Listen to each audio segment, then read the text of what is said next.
let's start off with that Manchester City game. And I will say that one thing that worries me so far about Manchester City has been chance creation and also scoring free. They've always been a very free scoring side. They started the season like that, first 3 games or so, slowed down drastically. Yeah, and I think fundamental to that is the absence of Rodri and Kevin De Bruyne. In De Bruyne, the SG would say that Erling Haaland gets enough opportunity to when De Bruyne is on the pitch. Whenever De Bruyne is on the pitch. When he's not there, it's like Man City tend to do too many passes. Yeah. De Bruyne doesn't need too many passes to whip in a first timer. And if you are watching the way Erling Haaland plays this game, he's always on the move. If you watch him tactically and technically, he doesn't fancy being part of the build-up. He always wants to be at the end of the move where he's putting the ball away in the back of the net. And the best player in this Man City team that gets him to thrive on that is Kevin De Bruyne. You put that away. I think from the game yesterday, Southampton did something that every other team will have to do against Man City, especially those teams that are low in quality. You cannot go toe-to-toe with them. You need to sit back, limit the spaces in between your team, and stay very compact and wait for your moment. And look, truth be told, yes, Man City created a lot of decent chances, but there were some few chances in that game that Southampton themselves should have put away, especially in that first half. They struck the bar, I think, twice or so. And it came at a time where Man City got carried away by the dominance they were having in possession of the ball. So when the break took place, then another thing that is very worrying. Normally, when City dominates opponent like that, when there's Rodri, he's so intelligent in breaking up the play of the opponent. That so-called professional tactical foul. But in his absence, Kovacic, he doesn't have that intelligence as a DM. There you go. So these are issues. One, if you're a Man City fan, you can get yourself pleased that, look, although we are not playing well, we are winning. So let me just give you what the results have looked like. So 1-0 Southampton. There you go. 2-1 against Wolves. Very 3-2 against Fulham. Another close game. Newcastle 1-1. Another. There you go. Watford was in the cup 2-1. 2-2 against Arsenal. So it's very close games. It's been very They've been close. winning games by literally one goal. One goal. And for the quality teams, when I say quality teams, we saw them. They nearly lose the game to what? Arsenal. But for that one-man advantage, I think Arsenal would have won. Had to equalize literally in the last even second. that equalizer is, we thought Arsenal were a bit tired. They were mentally tired, physically tired. And that caused and even the Wolves one, last minute goal. So everything is pointing to the fact that and Wolves wasted a lot of chances. They are not the Man City that you and I are used to. But they are joint top. No, they are top first. They are 1 point above Liverpool. Because Liverpool just dropped. Okay, so I just want to say Pep something. will look at that and say, why are you complaining? Look at the 23-22. I just want to say something small about the De Bruyne thing. Even the most basic things, he's the best crosser of the ball. There you go. He's always on the right side crossing. Because Haaland is left-footed, it lands right and then he puts it away on his left foot. You know, Haaland, his heading is not that great. So the ball comes volley. But when it lands on your left foot, because if someone crosses from the left, it's a bit more awkward for him to use his left. You know that kind of thing. I saw him score a goal in the Champions League. Yeah, exactly. You look at the way he contorted his body. But it's not you something. You can even enjoy yourself. But it's not something. It's not something you want to be doing regularly. Of course, you want the chance to just come easy to your preferred De Bruyne foot, on the right, and if you think about the other guys who play, which one of them has that right hand cross? They'll take a touch, second touch, third touch. And even Foden, he's not. Even Foden, if he was playing, cross the ball. Foden doesn't cross. Maybe Savinho and Doku sometimes, but Doku to his crossing is erratic. You don't know. Those are more cut-in players. Yeah, if maybe it's a cutback that they'll give him, they'll go to the line and cut it back. Maybe he'll get that, but crossing, they don't do that. So when you look at those things, you can understand why Haaland is not getting as many chances. Because crossing for Haaland, he can attack the ball because he's big, strong, and his movement is amazing. Yeah. As coach say, superb. So, you know, it is what it is. He'll come back. The chances will come, but I still worry about them a bit defensively because that shield of Rodri not being there. But I think, look, they should be looking at a replacement for Kevin De Bruyne. I'm hearing he's talking to other teams to leave the Premiership maybe somewhere America. I believe he has a year. He just has a year. 6 months, 18 months on his contract. He's getting to that period. Where is he going? Oh, but you know, maybe because but you notice you are 32, you are 33, for him, 34. If you listen to him, he doesn't fancy the stress. And I think he feels accomplished. Yeah, they've won everything at club level. You are 33, 34. You're probably thinking, let me go somewhere else. Do something. Where the climate is a little cooler, the football is a little less intense. Maybe you go to Miami, you join Messi. Very possible. You never know. You never know. I just want to say something about the Newcastle-Chelsea game. Yeah. It was a great game to watch, but both teams were quite open.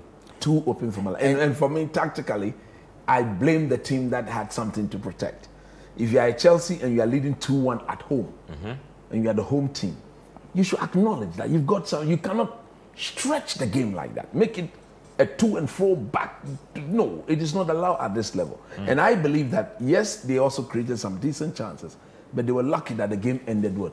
2-1. Because there were times where Isak, he let them off the hook a lot. He let them off the hook. Because he rounded the keeper. He could have tried at least. You see, laying the ball off. I think what made it worse is that he didn't even try.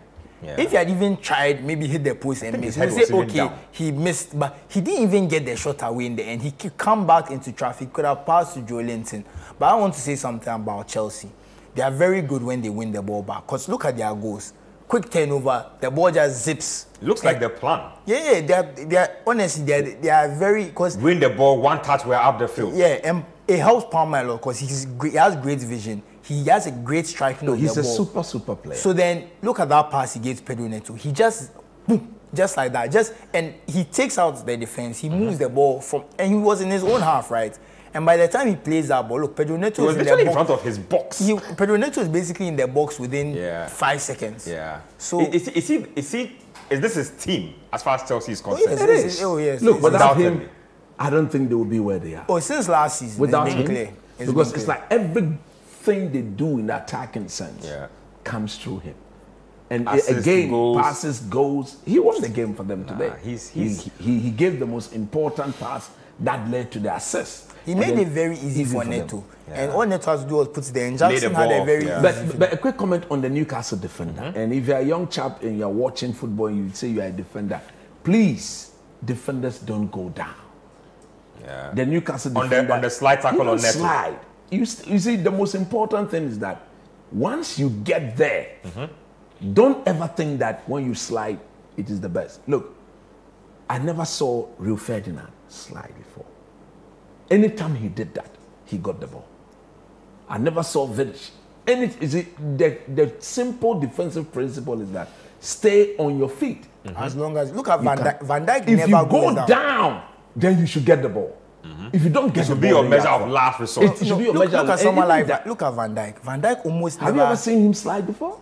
It's very rare, or he's trying to block a shot. And the top defenders that we've seen over the years, they don't do those things. So we did the game on radio and then we went for the road show. The moment the Newcastle defender dived into the tackle, once Neto went past him, it was a simple pass for the tap in from Nicholas Jackson. Chelsea Football Club, they say they are on a renaissance of some sorts. It's not looking bad at all, to be honest. But the one thing that the guys have addressed is how open Chelsea have looked. Let's just touch on that briefly before we go. How do they sort out that situation? Because what I have noticed is that they keep tinkering with that back line. Today is this person, the next day is that person. A lot of injuries. Just keep moving around, I think it's been forced on the manager.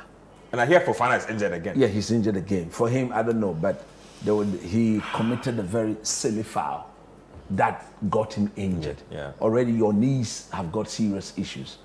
I don't know, but if you really ask my view... And it's sad because when he was with Saliba at Saint-Etienne, they were considered the two... Look at where Saliba is now, how Saliba's trajectory has gone. Even when he came to Leicester, even when Chelsea bought him, he was considered one of the best centre-backs after.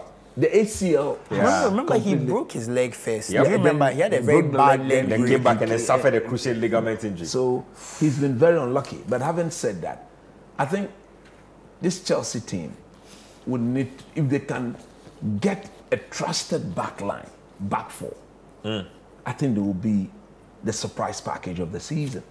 Already in midfield, they are looking really good.